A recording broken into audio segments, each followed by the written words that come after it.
So next we've got a little progress on the hatch repair. You can see got the eyebrow patched up, little reinforcements on the inside and some putty and styrene to close those gaps because the hatches don't fit well is the other problem.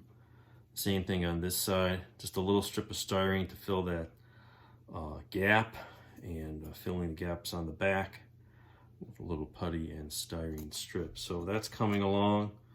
I just use white glue to seal the inside of the landing gear hatches. The nose as well is coming along. I got replacement strips here and use a razor saw to make little cuts in the shingles washers, and that's getting very close to being cleaned up, but it's slow and tedious going. Like I say, on the adapter, let's call them the payload pallets, got that cut out.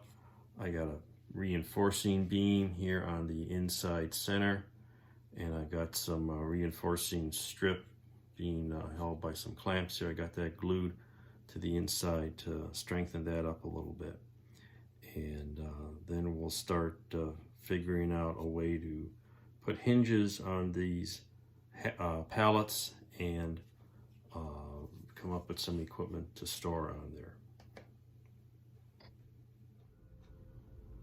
So progress report now as we move on to start detailing the let's call it payload bay. As you noted, we got it all cut out, cleaned up, and I've got reinforcing strips around here because this is pretty fragile, and a beam in the middle, a piece of I-beam. This is all strip styrene and mostly evergreen. And I've added, you can see inside here, some 10 by 60 thou strips around 3 edges of each hatch, let's call them, and that'll be a lip for the hatch doors or pallets to sit on when they're closed. And what else did we do? Got the cross beam for the retro rockets, which aren't really shown on the sketch, but they need to be in there somewhere. So I put the cross beam doesn't show up on the sketch, but it's got to be something to hold the retros in the middle. It shows a little circular thing, but what's holding the circular thing? I may build a circular thing around it. Perhaps it's something to suggest that it needs a thermal blanket to keep the retro solids from getting too cold, since this is all going to be exposed. So anyway, so I got that, all those lips and this whole thing reinforced and partly reinforced, not just here on the front. So that's coming along. And since I decided I'm trying to make the hatches open, I made a little prototype, just some little pieces of styrene, a brass rod, and the idea is this will be the hatch, you know, in this position, and this will be the spacecraft adapter, and just using a few holes and some little bits of tubing. I may do a little differently, but anyway, it allows you to have a hatch that opens, and it results in a pretty tight seal. So that's the hinge design I'm going to use. I'm not going to have the long piece of brass, but I'll glue it on with it so it lines up, and then I'll stick a little piece in there, maybe even plastic, but brass is nice because it doesn't break. So that's the progress there. Then I've got to figure out how to paint this in the right sequence. So I'm probably going to put a few more attach points and some structure and bracketry, and then paint the inside a shiny aluminum and the outside white. I've made good progress on several areas. Got the cockpit painted and kind of dry fit, ready to close this up.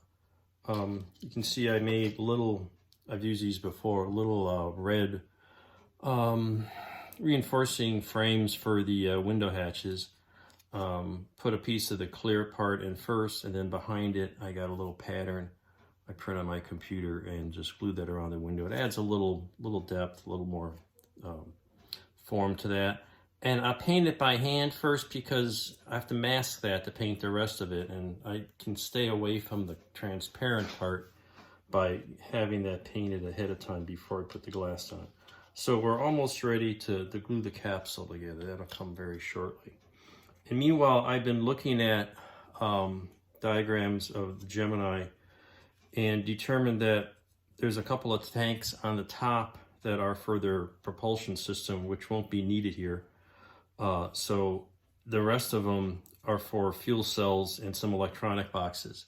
So what I did is I made a little mounting frame inside attached to the RCS, the retro rocket frame, and that will be a place where I'll be able to put these tanks. They'll be mounted on there. So we got 2 sets of fuel cell tanks. The fuel cells will go on the outer radiator inside surface. I'll probably add some wire harnesses. I got a little base here for the electronic box. The whole idea is to get all this mounting structure in first so I can paint it all the same color. And it would probably be a bare aluminum. I do need to go check what the actual colors are of some of these tanks and equipment boxes, because most of my Gemini models, this is all closed up. I've never really made the inside to look realistic. So I got to check that. What else? So I've got all the reinforcing done. I've got rims here, the hinges. I even got a little mounting frame for some equipment on here. So I'll be ready to put the panels on the pallets, making good progress with all that. So this is almost ready for paint, and I'm pretty happy with how that's come along. So that's pretty much where we are at this point. Here's some progress. Let's take a look. Couple things, doing along pretty well here. Got the capsule all glued together. Got to finesse little things. Have to put a little putty around the edge. These parts tend to be a little warped, so they don't fit well, but this is better than some. You get these seams here, they're a little uneven. I might be able to clamp that down. Looks like the seal is pretty solid by now. But anyway, this is always a challenge as well. Not as bad as the nose, but the nose is primed and almost ready to glue on once I get the other, there, it looks like a Gemini, seams set up. The big news, however, is the adapter with the payload pallet. So I've got one done, and as you can see, it's got functioning hinges. Ooh, look at that. And what I did was, I guess I showed you the test thing. I've got 2 pieces here, and then little hinge posts, which is simply some tubing, a little short piece of brass rod, and tubing on the hinge. And what I did is I glued taped it all down, and glued these parts on first with the hinge through the whole thing, so it would be aligned properly. And now what we're going to do is take all the tape off, because this is set up overnight, and we'll see how well this side works in terms of hinge functionality on this side pallet. So we take the tape off, and that held it all lined up, and take that off. And if I can get this, these tweezers aren't as tricky as they look. They're not square. The tip is not really tight. Here we go. All right, so let's see what happens. Get the little tink, and ooh, look at that. And it's stiff enough so that it's functional. So we're gonna have inspector devices and possibly negation missiles on this these fold-out pallets. So that way I can put the equipment on here and close it up to make sure everything actually fits. And we've got all this stuff ready. We've got a few tanks getting ready and other equipment. So Anyway, that's the progress as of now.